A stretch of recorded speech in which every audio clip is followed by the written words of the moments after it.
And we've been talking about Kelly Wakeman's career, and there's some more information about her. She played at Moravian College in Pennsylvania. She was a goalkeeper there.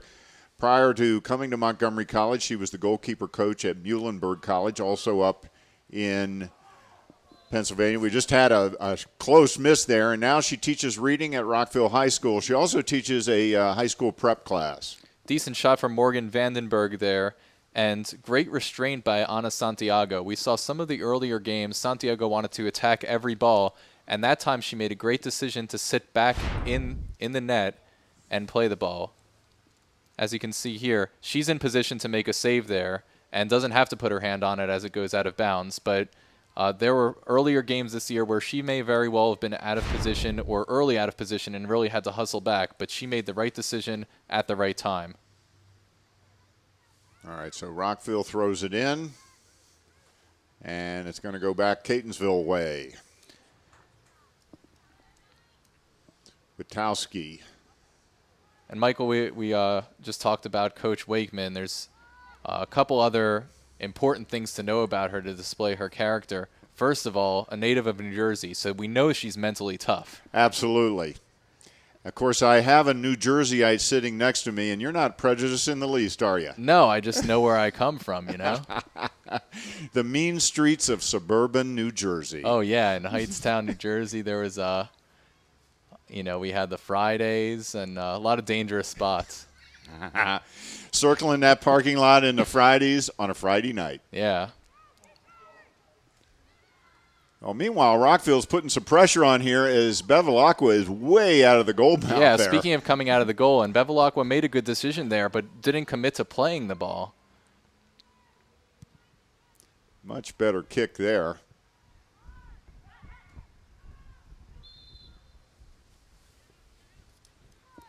Good action there in the midfield battling for the 50-50.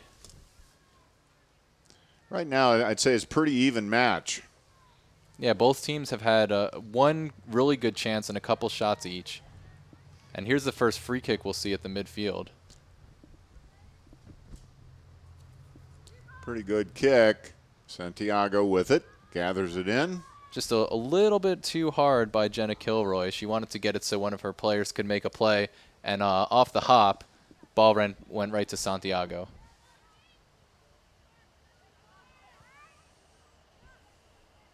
Of course, Rockville in the white and Catonsville in the red with the black shorts.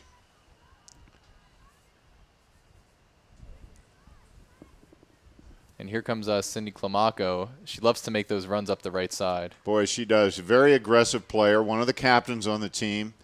And I must say, one of the best interviews I've ever had. Absolutely. It was real fun to talk to her, and you can see that she might not say it herself, but personality-wise, she is a ringleader on this team, and what a great person to have as your ringleader. Great organizer, someone who likes to just set up her players, really unselfish on the field, and with her spirit.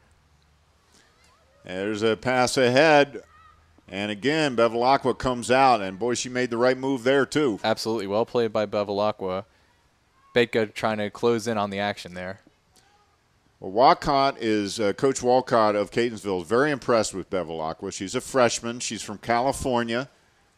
Her mom actually called Coach Walcott and basically recruited her to him.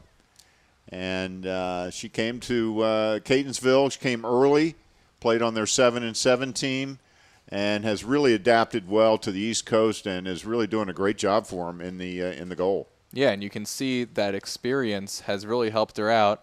4th in Maryland and JUCO in goals against per game against some really stiff competition. Another good kick there. There's Orbe in the middle. Gets it ahead. Trujillo. Offsides for Rockville. Beka really had a beat on that ball, but just left a step too early. Yaus is right on Trujillo. I mean, Yaus is just not letting her free. But she is the backbone of the team defensively for Catonsville, a returner, very experienced player. We'll have to see how often they, what they say, man mark, even though we have women on the fields. Right. But, to make a basketball analogy, soccer is basically zone defense. But once in a while, you want to say, hey, we want to pay attention to this player. When she has the ball on her feet, you're going to cover her. And it could just be a testament to the excellent defense by Yas that she's on there making a play. We'll have to check that out as the action goes on. And there's a shot. Easy chance for Santiago. Boy, you talk about someone who has made great strides as a keeper. Ana Santiago is that. I mean, she has never played keeper before this year. And didn't even play high school soccer, Michael. Obviously played soccer on some level before this, but couldn't get her fitness up because of asthma, but really wanted to be on the team and contribute. So she said, hey, let me try out keeper, and that is a decision that's paid dividends for this team. Wakeman cannot say enough about her. And we said different stories for the keepers. Bevilacqua recruited to go to Catonsville, and Ana Santiago made the decision. She wanted to come to the East Coast, was tired of West Coast living, which, that's the only decision I would question from her. But she likes the fresh air in Maryland and has really taken to life out here. Lives on her own with a roommate, is working, taking classes, and is the starting goalkeeper for the #1 team in Maryland JUCO right now. And, of course, many of the Rockville players do work because, as we've talked about in other games that we've done together, Sean, Rockville is a Division III school as opposed to Catonsville, who is Division I. Rockville cannot give any scholarships at all. They cannot help provide housing. They cannot give any financial inducements at all for players to come and play here. Whereas at Division I, it's a different story. And that's part of the challenge for Coach Wakeman. A lot of players from this very area in Rockville, Greater Bethesda, have not always come to Montgomery College Rockville to play women's soccer, but Wakeman's taking an approach that I really like. Part of Division III is that players get a chance to play, and in some programs, whether it's a 2-year or 4-year school, you're there, you go to practice a couple times, and you compete. Not that the student athletes don't take it seriously, but that's just how their schedule operates. That's not Wakeman's approach. They're practicing 5 days a week, 2 days in the summer, to get ready to compete for Maryland JUCO and national championships. And that's going to attract a lot of the players, the better high school players around here, who want to choose a great 2-year school to go to. And as with many athletes here at Montgomery College, they finish their 2 years here, and then they do get scholarships to 4-year schools, either Division I, Division II, or Division III. It happens many times every year, and soccer is no exception to that. Absolutely. It's a great training ground, and as we talked to Kelly Wakeman about, they 4-year schools love players who have played at community colleges because they know they've played against tough competition, and they've also gotten their academics together during those first 2 years at the community college level. You bet. And for local sports fans, you've seen at the University of Maryland men's basketball, how many junior college players have come in and contributed and been great 2-year players for Gary Williams teams. And that's the same in any sport. Absolutely.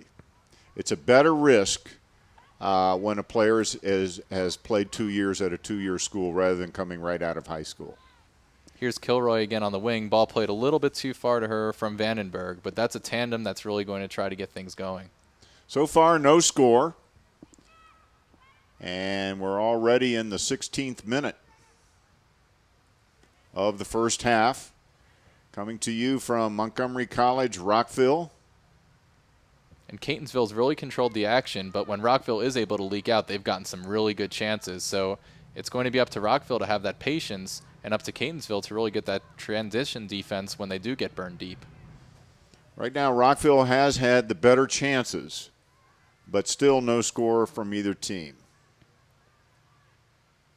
Catonsville defense, as we said in the outset, they are stingy, and we can see why.